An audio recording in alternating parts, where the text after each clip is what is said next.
Channel में स्वागत करती हूँ आपका आत्मनिर्भर युवा के सीजन 3 में। और आज हमारे साथ मौजूद हैं बहुत ही talented artist and nature lover Satyam Sundaram, जिन्होंने अपनी माँ के साथ मिलकर बैम्बू मणिपुरी बैम्बू बिजनेस का स्टार्टअप किया। सो हम जानते हैं उनकी जर्नी के बारे में और उनसे ढेर सारी बातें जानेंगे। सो स्वागत है सर आपका ट्रिपल चैनल में। Thank you so much. मुझे अच्छा लग रहा है ये आत्मनिर्भर युवा का जो ये सेशन चल रहा है, सीजन जो चल रहा है। आपने हमें मौका दिया, हमने एक प्लेटफॉर्म दिया अपनी बातों को लोगों के बीच रखने का, तो बहुत जी जी खुशी हो रही है और बहुत थैंकफुल है हम। जी जी। तो सर सबसे पहले तो मैं जानना चाहूंगी आपकी कंपनी और आपकी जर्नी के बारे में कि ये कैसे स्टार्ट हुई। तो प्लीज कृपया हमें बताएं कि ये जर्नी कैसे स्टार्ट हुई। ओके, तो कंपनी पे तो पहले थोड़ा बाद में आते हैं, बट जी जी जर्नी अगर हम बोले तो ऐसा कोई मोटो नहीं था, ऐसा कोई बहुत ज्यादा इंटेंशन नहीं था कि मुझे बिजनेस लाइन में ही जाना था। मेरी जो स्कूलिंग लाइफ रही वो अच्छी नहीं रही, मतलब ऐसा रहा कि मैं एवरेज स्टूडेंट से भी बहुत कम रहा।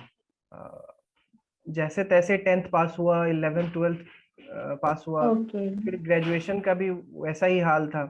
बट ग्रेजुएशन के बाद जो है, हर एक बिहार में, मैं बिहार से हूँ, जी तो जी हर एक बिहार के फैमिली का एक ही सपना होता है कि उसका बेटा सरकारी नौकरी करे। तो ये सपना जो है मुझे फैमिली के द्वारा ही दिया गया था, लेकिन मेरा कोई इंटेंशन नहीं था कि मैं सरकारी नौकरी में ही जाऊं। मेरा ये था कि मैं पैसा ज्यादा कमाऊं और अपना जो लाइवलीहुड है उसे ठीक करूं। तो ये इंटेंशन था, चाहे वो प्राइवेट से आए या गवर्नमेंट से आए। तो जब ग्रेजुएशन के बाद जब मैं सरकारी नौकरी का तैयारी करना शुरू किया, स्टेट पीसीएस के ओके लिए मैं ओके। अपना, हाँ, उसका तैयारी करना शुरू किया।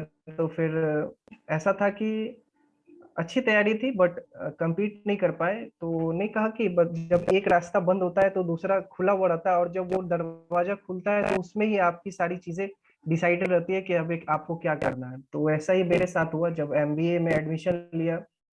तो एमबीए के जो भी सब्जेक्ट्स थे, जो भी पढ़ाई थी, ऐसा लगने लगा कि वो सिर्फ मेरे लिए ही बने हुए हैं, और अच्छा लगने लगा, मन लगने लगा। पहली बार ऐसा लग रहा था कि जो चीज पढ़ रहा हूँ वो चीज समझ रहा हूँ। और जब आप पढ़ाई को समझ के पढ़ते हैं तो वो ज्यादा माइंड में आपके अंदर रहता है और ये लॉन्ग लास्टिंग रहता है। तो वही चीज रहा जी जी। जी। तो वहाँ से एमबीए, कलकत्ता कोलकाता से हमारा एमबीए हुआ। फिर वहाँ से आईटीसी में हमें पीपीओ मिला, प्री प्लेसमेंट ऑफर। तो कुछ दिन वहाँ पे काम भी किया, बट वो नहीं होता है कि एक सलमान खान की मूवी आई थी किक, तो वो किक नहीं मुझे मिल रही थी वहाँ पे। तो जी फिर वहाँ से स्विच किया। मुझे लगा कि मैं कुछ जी ऐसा करूँ अपने ही शहर में रह के, अपने ही स्टेट में रह के, जो सबसे अलग हो और कहीं ना कहीं नेचर फ्रेंडली हो, वो प्रकृति से जुड़ा हुआ हो, जो आगे वाले जो भी जनरेशन आएंगे तो उसके लिए एक एग्जाम्पल भी सेट हो, और साथ ही साथ वो लोग ये समझे कि अब वातावरण है, अगर हम लोग इसी तरीके से वातावरण को प्रदूषित करते रहेंगे तो कहीं ना कहीं आने वाले टाइम हम लोग का क्रिटिकल होगा। तो ये जी जी सारी चीजें माइंड में थी, तो हमें लगा कि हम लोग बैम्बू को चुन सकते हैं। और बैम्बू जो है वो ग्रास प्रोडक्ट में आता है, और सबसे जल्दी ग्रो करने वाला प्लांट है, ये ग्रास प्रोडक्ट है। हमें लगा कि ये अच्छा फ्यूचर बन सकता है, और ये गोल ओरिएंटेशन के मोटो में आ रहा था हमारा। हमने जो सोचा था कि लॉन्ग टर्म गोल में कुछ ऐसा करना है जो हमारे लिए भी फायदेमंद हो और साथ ही साथ प्रकृति के लिए भी। तो ये थी हमारी ओके। छोटी सी जर्नी। जी जी जी। सो सर मैंने कहीं पर पढ़ा था कि आपके स्कूल में ही बहुत ड्रॉप डाउन, जैसा भी आपने बोला कि स्कूल में एवरेज था और मैं तो वो स्कूल से और कॉलेज के बीच में ये आपने डिसाइड करा या कब ये सोचा कि हाँ अब मुझे ये करना चाहिए? स्कूल में तो ऐसा कुछ नहीं था, क्योंकि जिस एरिया से आते हैं हम लोग को उतना हाई क्वालिटी ऑफ एजुकेशन नहीं दिया जाता है। हाँ, प्राइवेट स्कूल से ओके। पढ़ा हूँ, लेकिन बहुत ज्यादा हाई क्वालिटी एजुकेशन नहीं है यहाँ पे। एजुकेशन का मतलब अभी के टाइम में क्या है कि अच्छा मार्क्स लाना, बुकिश लैंग्वेज को ज्यादा पढ़ना, किताबी नॉलेज ज्यादा गेन करना, ये अभी जो है पढ़ाई का मेन मोटो हो गया है।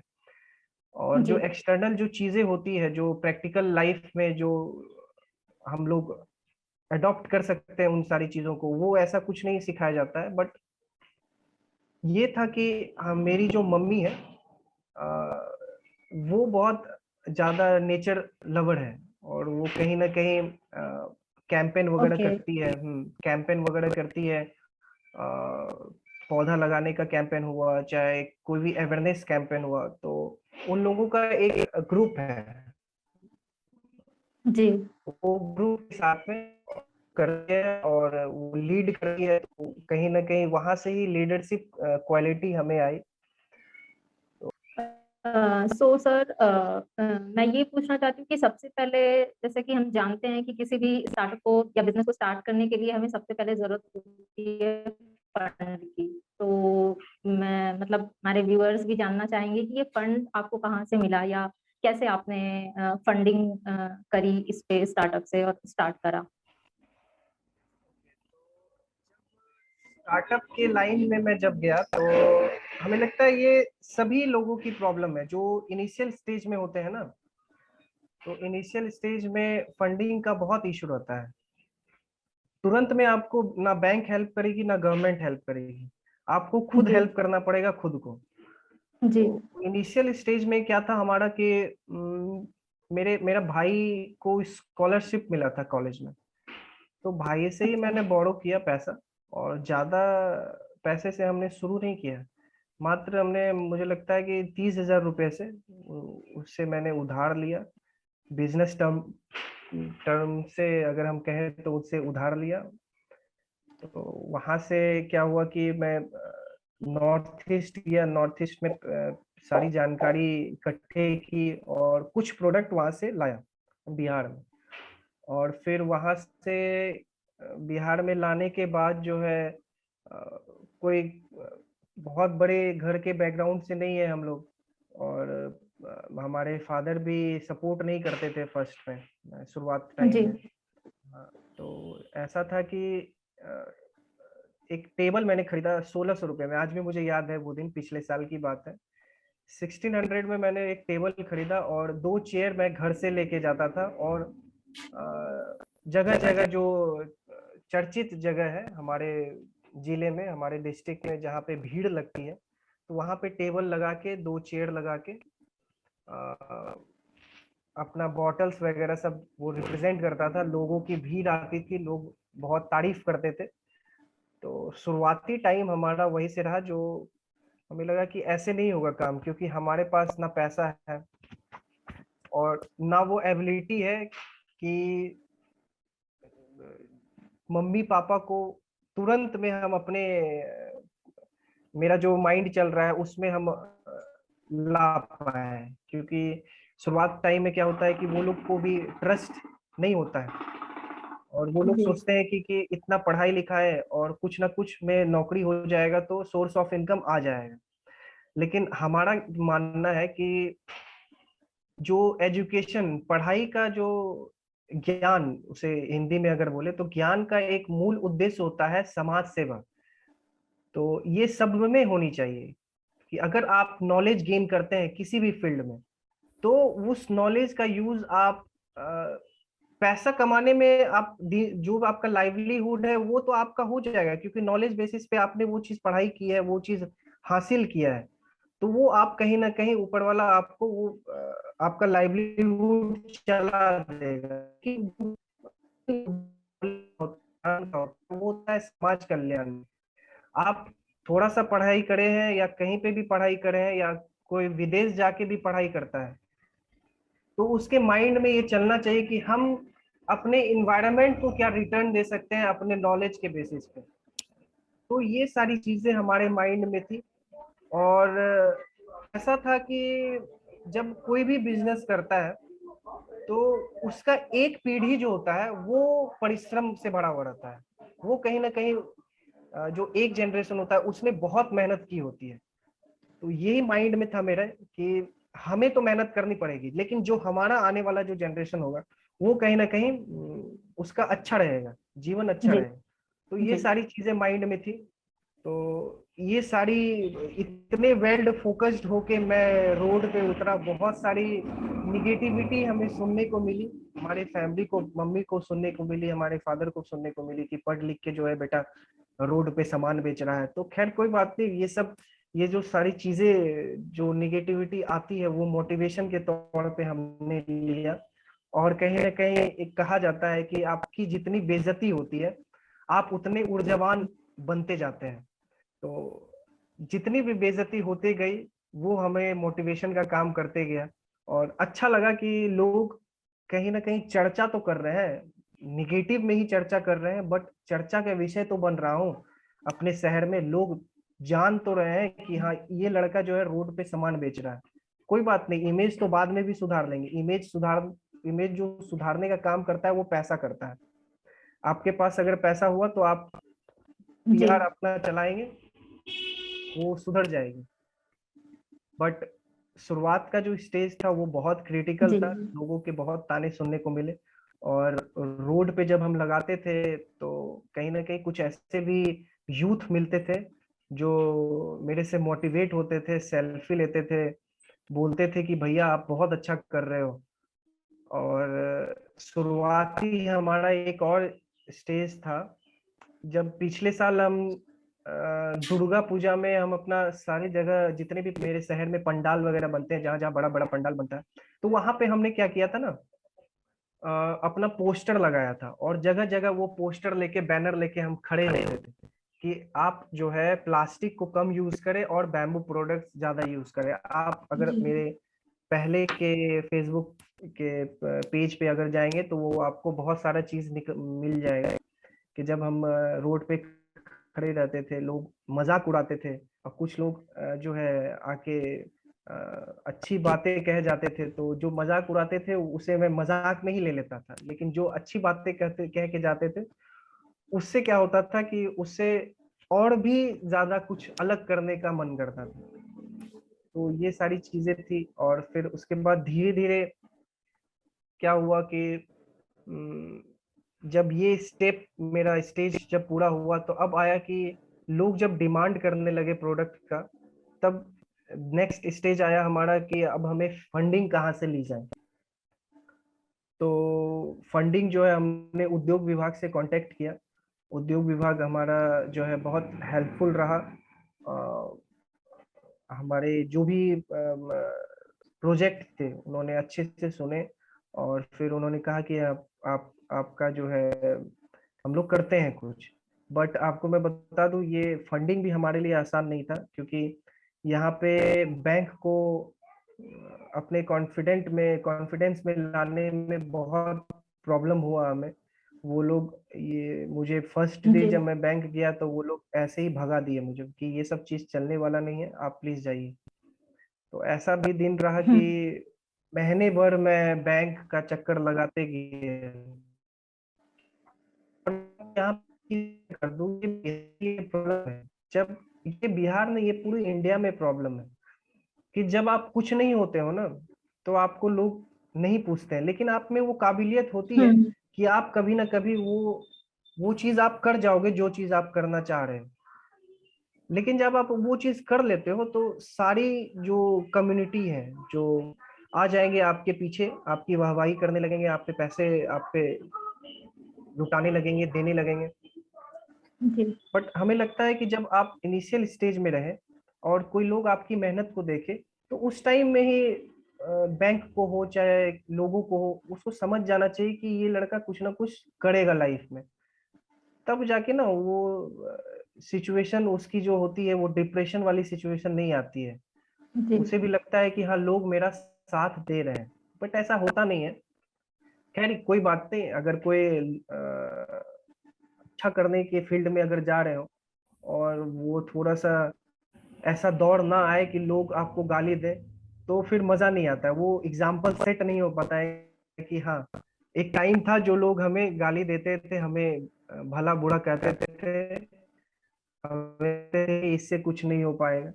तो अब जाके ऐसा चीज वो सुनने को मिलता है ये, या याद करते हैं तो अच्छा लगता है कि कहीं ना कहीं कभी लोग हमें ये कहा करते थे, आज उन सारी चीजों को तो छोड़ के पीछे या तोड़ के पीछे हम अभी इस पोजीशन पे आ गए हैं। तो बैंक का रहा तो नहीं बैंक सर, हमें बहुत आपने दौड़ाया। एक जी जी। जी आपने एक बहुत ही अच्छा एग्जाम्पल सेट किया है, ये मतलब इतनी सारे हर्डल्स और सिचुएशंस को हैंडल करके। और मेरे मन में एक और सवाल ये आ रहा है कि आप पूर्णिया बिहार से हो, तो आपने जो अपना स्टार्टअप है उसका नाम रखा है मणिपुरी बैम्बू हम्म। आर्किटेक्चर। सो पूर्णिया या बिहार क्यों नहीं मणिपुरी?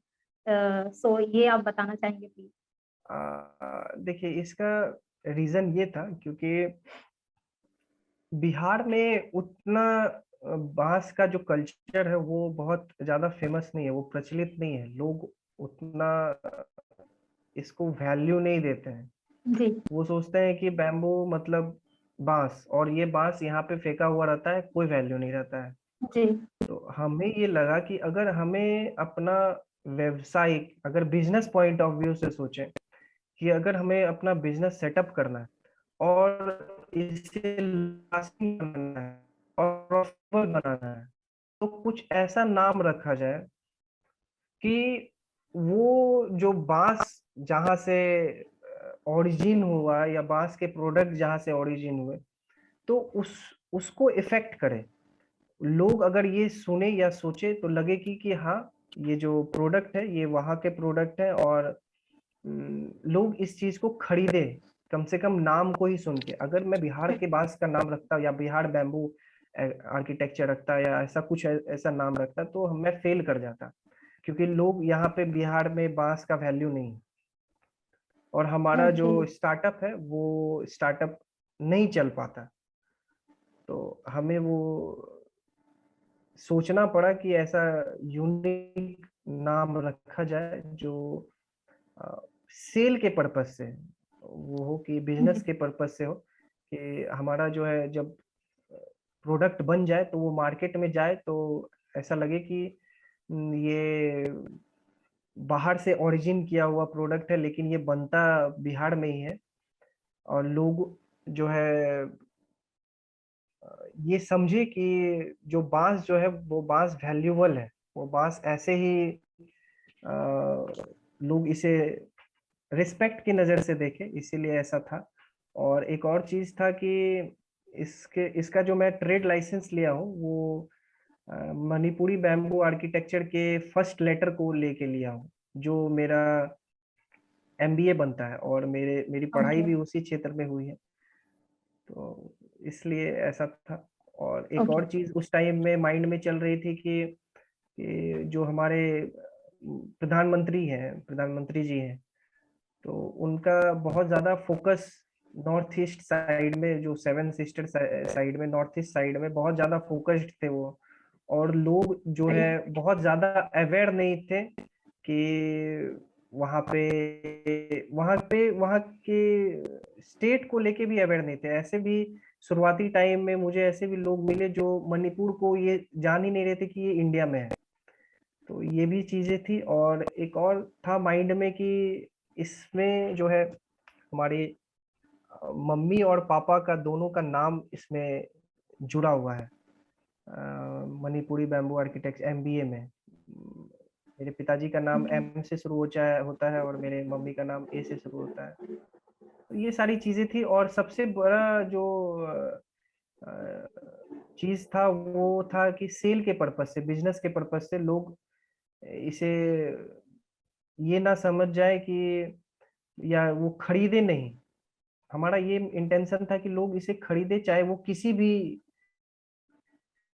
कुछ भी सोच के खरीदे, बट ये वो खरीदे इस प्रोडक्ट को। अगर वो नहीं खरीदेंगे तो फिर हम लोग फेल कर जाएंगे, और इतना इतना पैसा जो हमारा लगा है वो फिर हम चुका नहीं पाएंगे, वो नहीं दे पाएंगे।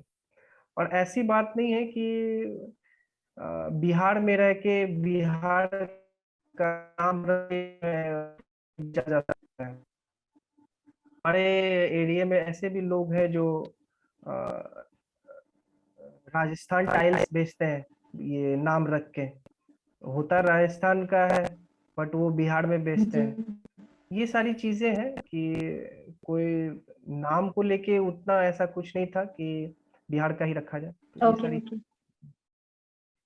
और सर मैं ये जानना चाहूंगी कि कब आपको लगा, किस टाइम ड्यूरेशन पे आके कि अब हमारा बिजनेस सेट हो रहा है, मतलब कितने टाइम ड्यूरेशन के बाद लगा कि अब सेट हो रहा है तो अब इसी में हमको आगे करना है? देखो मेरा ये था कि ऐसा कुछ नहीं था कि ये सेट हो रहा है या इसे ही आगे लेके बढ़ना है। मैं फर्स्ट डे से ही माइंड में मेरे मेरे ये था कि मुझे बांस बैम्बू को ही लेके आगे बढ़ना है, चाहे वो ओके। बैंक हमें फंड करे या ना करे। अगर बैंक फंड नहीं करती तो मैं जॉब करता 2 साल, उसके बाद जो मैं उससे अर्न करता फिर मैं अपने इस बिजनेस में लगाता। और ये था कि बैंक ने फंड कर दिया तो मैंने शुरू कर दिया। ये मेरा ड्रीम प्रोजेक्ट बन गया था कि मुझे बैम्बू को बिहार में लाना है और लोगों के बीच ये बातें रखनी है कि जो प्लास्टिक यूज कर रहे हो वो कहीं ना कहीं इन्वायरमेंट के लिए बहुत ही हानिकारक है। और बिहार के अदर स्टेट के कंपैरिजन में आप अगर बिहार को अगर लेंगे तो यहाँ पे लोगों की जो मेंटलिटी होती है ना, वो ऐसी होती है कि अगर आपको कुछ भी चीजें मिल रही है सस्ते में या फ्री में तो वो लोग आसानी से उसे अडॉप्ट कर लेते हैं, ये नहीं सोचते हैं कि उसके कॉन्सिक्वेंसेस क्या होंगे। तो जी। ये चीजें थी। तो हमारा ये भी इंटेंशन था कि आप जो यूज कर रहे हो प्लास्टिक वो इन्वायरमेंट के लिए खराबी करता है, वो इन्वायरमेंट के लिए बहुत इफेक्टफुल है, ये भी समझाना था लोगों को। और साथ ही साथ कुछ ऐसे प्रोडक्ट नए प्रोडक्ट को लाना था ताकि इससे जो हमारे एरिया के जो युवा है, जो यूथ है, बिहार के जो यूथ है, वो अपने माइंड को ऐसा बनाए कि स्टार्टअप के लाइन में जाए और क्रिएटिविटी अपने में लाए और इनोवेशन लाए कि कुछ ऐसा अपना स्टार्टअप खोले जो सबसे अलग हो। और कहीं ना कहीं मैं कल जो है एक एक इवेंट में था, एक प्रोग्राम में था, एक करियर काउंसलिंग में था अररिया जिला में। तो वहां पे एक यूथ जो है, एक लड़का कहता है कि बिहार में बहुत चीजों की कमी है और हमें क्या है। तो वहां पे कमी के साथ साथ अपॉर्चुनिटी बहुत रहती है। अगर कहीं कमी है तो वहां पे opportunity, और उस अपॉर्चुनिटी को यूज करना है। अगर बिहार में बहुत सारी चीजें नहीं है तो बहुत सारी चीजें हो सकती है अगर हम युवा जाग जाए, हम अगर यूथ जाग जाए। और कहीं और हम लोग देखते हैं, जानते हैं कि इंडिया में जो है 60 to 70% यूथ है, हमारा यूथ इंडिया है। तो अगर यूथ जाएंगे, यूथ अगर समझ जाएंगे कि हमें स्टार्टअप के लाइन में अगर हम बढ़ते हैं तो इससे हमारे लिए भी बेनिफिट है और जो हमसे जुड़ेंगे इससे रोजगार भी पैदा होगा, इससे हमारी इंडिया की इकोनॉमी भी बढ़ेगी। तो बेसिकली ये सभी के लिए बेनिफिशियल होगा, ये चीज है। Okay, okay. सो सर जब आपने ये मतलब बिजनेस स्टार्ट किया तो मैं जानना चाहूंगी कि तब क्या विजन थे और इतने सालों में ये बिजनेस करते हुए आपके अब क्या विजन है इस स्टार्टअप को लेके? देखो विजन तो बहुत बड़ा है, लॉन्ग टर्म गोल बहुत बड़ा है। इसे इस बिजनेस को जो है इंडिया से भी बाहर लेके जाना है और ये कहीं ना कहीं कभी ना कभी ये पूरा भी होगा और पूरा कर लेंगे हम लोग। अ, अभी का जो हम लोगों का जो गोल है, हम लोग जो गोल एक सेट करके चलते हैं वो सेट करते हैं 1 मंथ का। शॉर्ट टर्म गोल सेट करते हैं, लॉन्ग टर्म गोल तो बहुत बड़ी है और वो है कि हमें वहां तक अचीव करना है। बट वो लॉन्ग टर्म गोल अचीव करने के लिए हम लोग शॉर्ट टर्म गोल बनाते हैं कि 1 मंथ में हमें कहाँ तक जाना है, नेक्स्ट मंथ, सेकेंड मंथ में हमें कहाँ तक जाना है। तो एक एक मंथ का हम लोग टारगेट बनाते हैं और वो टारगेट हम लोग सभी को देते हैं, हमारे यहाँ जो काम करते हैं। तो छोटे छोटे गोल को अचीव करने के बाद होता क्या है कि हमें अंदर से एक मोटिवेशन आती है कि अब हम लोग आगे स्टेप बढ़ सकते हैं। अभी क्या था कि हम लोग जब शुरुआत किए थे, शुरुआत के दिनों में हमें पैसे की बहुत प्रॉब्लम हो रही थी। हमें ऐसा था कि हमारे यहाँ जो भी काम करते हैं उन्हें पेमेंट करना होता है, तो हम लोग बहुत लॉस में चले गए थे।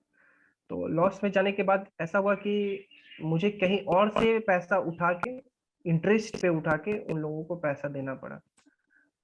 तो शुरुआत का ये था कि सबसे पहले हमें वो सारी चीजें जो हमने कहीं से पैसे उठाए हैं, तो उनको हमारा था कि वो क्लियर करना है। तो वो सारी चीजें क्लियर हो गई। अब ये है कि हमें सेल पे ध्यान देना है, जो कहीं से भी सेल हो, चाहे वो हम एग्जीबिशन लगाए, चाहे हमारा ऑनलाइन जो B2B चलता है उसमें हो, चाहे मुझे फिर से कैंप लगा के क्यों ना सामान बेचना पड़े। तो हमारा अभी मेन फोकस है सेल पे। अगर वो इसलिए है कि अगर थोड़े बहुत पैसे आते हैं तो फिर हम लोग नेक्स्ट स्टेप में जाएंगे कि हम लोग और ज्यादा अपना जो डिजिटल मार्केटिंग है उस पे, डिजिटल मीडिया में हम लोग खर्च कर पाएंगे और लोगों को जी अवेयर कर पाएंगे। और भी जो है जो नेचर लवर है वो लोग हमसे जुड़ेंगे और वो भी बिजनेस करेंगे। तो अभी ऐसा माइंड है कि हम लोग शॉर्ट टर्म गोल लेके जी डायरेक्ट हम लोग ये नहीं सोचते हैं कि हमें यहाँ तक पहुंचना है। थोड़ा जी थोड़ा थोड़ा थोड़ा करके हम लोग स्टेप बढ़ा रहे हैं, और वहां से कभी कभी होता है कि सक्सेस भी हो जाते हैं, और कभी कभी होता है कि नहीं हो पाते हैं। बट जब नहीं हो पाते हैं तो उसमें ज्यादा खुशी होती है कि चलो नहीं हो पाया, लेकिन नेक्स्ट बार जो और जोश और ऊर्जा के साथ हम लोग नेक्स्ट स्टेप में जाते हैं, तब जो सक्सेस मिलती है उसकी वैल्यू हो जाती है कि हमने इतना मेहनत किया और हमें सक्सेस मिला। तो इसका जो वैल्यू होता है, जब हमें वो पैसे आते हैं तो उस पैसे की वैल्यू हो जाती है, और उसे हम लोग ये नहीं सोच के खर्च, बस कर ही देना है, और जो भी सपने हैं उसे पूरे करने हैं। हमें हमें ये लगता है कि इतना मेहनत करके अगर हमने पैसा कमाया है तो उसे ऐसा जगह लगाया जाए जो हमें फ्यूचर में और वो रिटर्न दे। तो हम लोग थोड़ा सा वेल फोकस्ड हो जाते हैं उस चीज से। तो जी जी ठीक है सर। अब हम जैसा कि जानते हैं भारत एक युवा देश है, और लॉकडाउन से हम देख रहे हैं कि एक बड़े पैमाने पर युवा वर्ग जो है स्टार्टअप आइडियाज को लेके आगे बढ़ा है। तो आप उन युवाओं को क्या संदेश देना चाहेंगे? देखिए, इंडिया में अभी के टाइम में जो वेव चला है स्टार्टअप का, तो वो एक अच्छी बात है।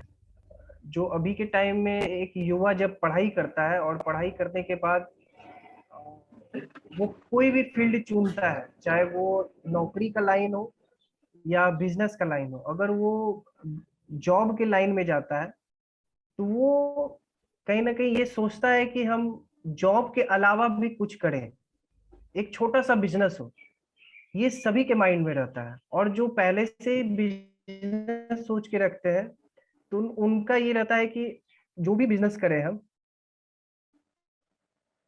हमें जो है नेम भी मिले, फेम भी मिले और पैसा भी हो, और जो बिजनेस कर रहे हैं उससे लोगों का फायदा भी हो। तो हमने शुरुआत में आपको कहा था ना कि जो ज्ञान का मेन उद्देश्य होता है, नॉलेज का, वो होता है समाज कल्याण। जी अभी के टाइम में क्या है कि जो युवा जो है पढ़ाई करते हैं और पढ़ाई के बाद अगर कोई नौकरी भी कर रहे हैं तो वो बिजनेस का सोच रहे हैं अभी कि कुछ ना कुछ हम साइड से करें, साइड इनकम होने जरूरी है।